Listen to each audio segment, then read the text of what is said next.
Govano Chukwuma Soludo ekwuola na ọchịchị ya ga-aga n'iru na-akwalite ịzụpụta orube ikike dị n'ime mmadụ ọkachasị ka o si emetụta agụmakwụkwọ. Govano Soludo kwuru nke a n'isi ụlọ ọrụ kansụl oyi dị na Nteje n'emume nchịkọta nke agba nke mbụ asọmpi nrụrịta ụka ụmụ akwụkwọ kansụl oyi achịkọba maka ụmụ akwụkwọ praịmarị na sekọndịrị dị na mpaghara ahụ. Ngozi Obileri ga-akọrọ gị akụkọ a n'isi.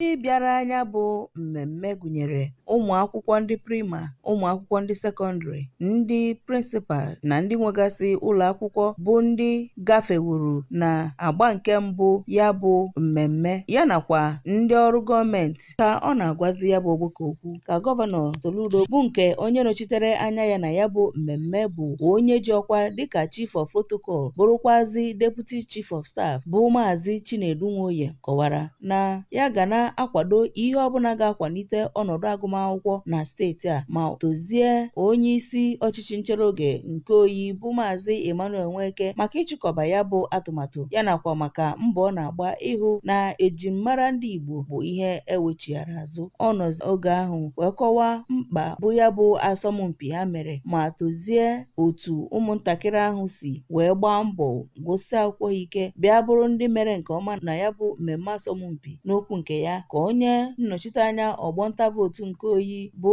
Honorable Innocent Ojike gosipụtara aṅụrị na otu ụmụntakịrị ahụ si wee mee ya bụ asọmpi maka ọkwazịa na ya ga-ewere ihe ọ hụrụ ebe ahụ gaa n'ụlọ omebe iwu nke Anambra steeti ma kọwapụtara ha otu o si dị mkpa ịhụ na enwere asọmpi ahụ na okpuru ọchịchị niile dị na steeti a ka e wee nwee ike kwalite ọnọdụ agụmakwụkwọ. N'okwu nke ya ka kọmishọna na-ahụ maka agụmakwụkwọ bụ Ọkammụta Ngozi Chumude nke onye njitere anya ya na ya bụ mmemme bụ Oriakụ Teresa Ibegbu kọwara na mmemme asọmpi dị otu a bụ nke na-esite na ya wee na-akwalite ọnọdụ mmụta ụmụntakịrị ma tozie onye isi ọchịchị nchere oge nke oyi bụ Maazị Emmanuel Nweke maka mbọ ọ na-agba ịkụnye mkpụrụ ezigbo akparamagwa n'etiti ụmụntakịrị ọkachasị n'ebe ọ gbadoro ụkwụ na idebe gburugburu ọcha. N'okwu nke ya pụrụ iche ka onye isi ọdịnala nke Ọkụzụ bụ Ọkammụta Charles Anikweze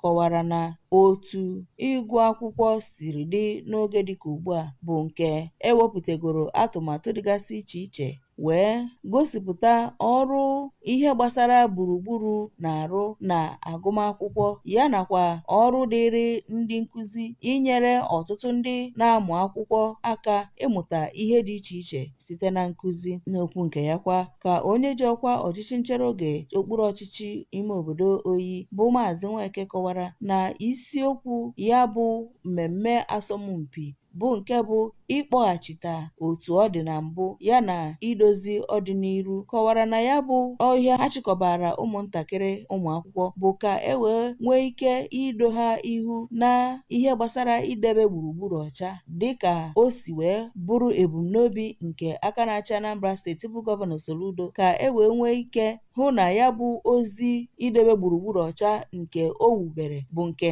ga na-aga n'ihu ọbụnagodu mgbe ọ chịsịrị ọchịchị na Anambra site na ịkụnye mkpụrụ ahụ n'ime ụmụntakịrị bụ ndị ga-ebu ya wee gaba n'ihu n'ọdịnihu site na isi okpuru ọchịchị oyi nke dị na Nteje. Abụ m Ngozi Obileri.